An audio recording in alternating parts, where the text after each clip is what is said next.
You know, bait casting outfits are a great way to fish, especially if you're using heavier line, you're doing target casting, you're doing a lot of artificial lure casting and retrieving. But on Ask Italo, on our website, and also through Ask a Pro and our You Find Fish app, we get a lot of people that are very frustrated with their bait caster. They say that I got one as a gift, or I spent $200 on a bait caster, I filled it with line, I went to use it, I got this big mess, I don't want to use it anymore. So bait casters are not that simple to use. So in just a few moments, I'm going to explain to you the proper steps of setting up your bait caster and how to cast properly, and also how to change the settings depending on the weight of the lure that you're using. But before I do that, let me explain a little bit about a bait casting outfit. As you can see, a bait casting reel is designed to sit on top of the rod, as opposed to a spinning outfit where the reel is on the bottom. You'll also notice that when you look at the guides on any bait casting outfit, they're predominantly small. Okay, and even get smaller right towards the tip, as opposed to a spinning rod where the first guide is very large and then the other guides are large too until they start to get smaller.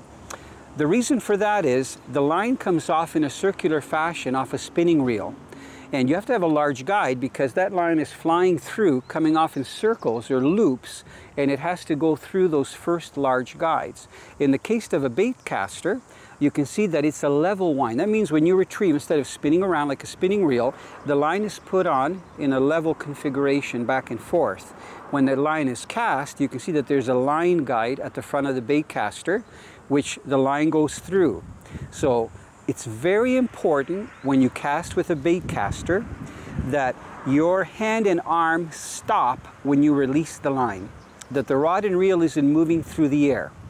If you stop when you cast, when you actually release the line, that enables the line to shoot through the line guide and also through the guides. Okay, so there's no chicken arm. See the way I've got my arm up? If I'm using a spinning outfit, you cast like this with your arm out.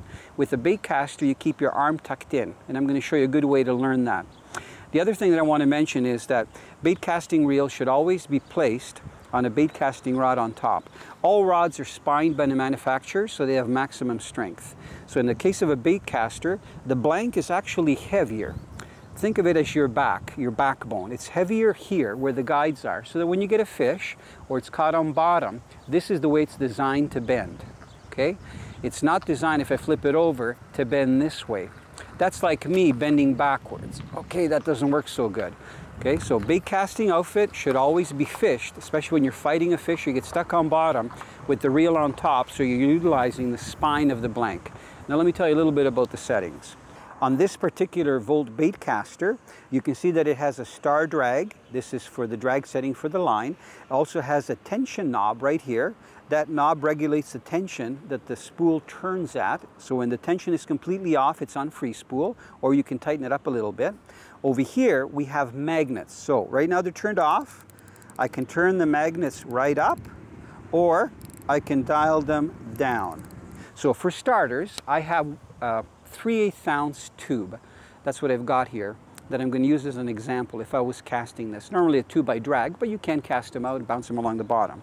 Okay, so right now I have my tension on my spool completely off. It's on free spool, and I have my magnets completely turned off. So if you watch the tube here, you'll see how fast it drops. It's going to drop at about gravity speed. I'm going to let go of it, it disappears. Okay, I'm just going to reel it back up. When you're learning how to use your bait caster, it's very important that whatever size lure you have on there is dropping at least 50% of gravity speed. Okay, so that means that we want it to drop a lot slower when we hit the release button. We don't want it on total free spool. So the way we're going to achieve that, the first thing we're going to do, with the tension completely dialed out, so it's free spool, we're going to take the magnets and we're going to turn them to maximum. Okay, we just turn them to maximum. Right now, if I release the line, you'll see automatically that the line's going to fall a little slower.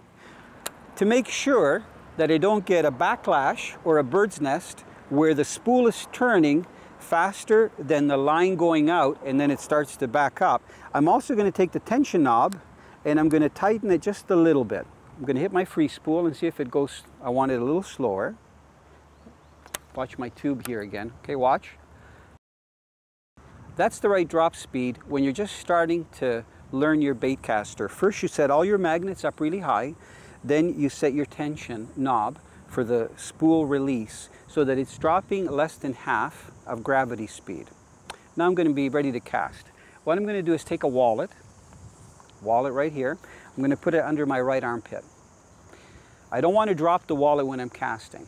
So I'm in a parking lot. I don't want to hit any cars. I don't want to cause any traffic accidents. So I'll just explain this. When you go to cast with the bait caster, instead of opening your arm, if you watch the pros on TV, they click the release button, they put their thumb on the spool, they put their arm back and wrist, and like in golf, they use their shoulder, their big muscles, and their wrist, and they cast. Okay? Notice that this hasn't moved here. I haven't dropped it. With the spinning outfit, it's normal to cast, I call it a chicken arm. You cast like this with an open arm, especially if using live bait, because you don't want the live bait to fall off. So you will see angler casting like this, straight. You'll see them casting sideways like this, but this is always uniform for guys that know how to use a bait caster. So you'll also notice that when I go to cast, and actually I'll make a cast for you. Okay, I'm going to cast down the parking lot just so you can see the release, because I said that the rod has to stay still when you release the line. As you can see, I've got the wallet under my arm. I'm going to use my arm and my wrist to cast, and when I'm releasing the line, the rod and reel will actually be in a stationary position. So if you watch, I take it back, I release the line, see how I didn't move the rod through the air? That way I got my maximum cast, and then you retrieve it in. Do that one more time. Okay? Wallet's still underneath my armpit. I'm going to cast back, release the line, maximum cast. Now what I'm doing at the end of my cast, if I want to stop the line at a certain target, I use my thumb. So if you watch my thumb, I go to cast, I want the line to stop, I push down with my thumb. Okay, retrieve it back in. If you're in windy conditions and you're worried about the wind stopping the lure, a good idea is to turn the reel on its side before you cast, because you get additional gravity. So see a lot of fishermen, when they're casting in the wind, they'll reel in like this, but when they get it in, they'll go to cast like that. That's because they're letting gravity pull down a little bit on the spool. Now, every time you change the size of the lure that you're using, right now this is a 3/8 ounce jig. If I was using an original Rapala or a twitch bait that's maybe half the weight of this, I have to reset this, otherwise it's going to fall too slowly. So I have to loosen the tension drag a little bit and maybe take the magnets off a little bit. Let's say I want to use something heavier, then I got to tighten up the tension. When you start getting good at using your bait caster, you can start releasing the magnets so that you don't need them anymore. So you're going to dial them right out.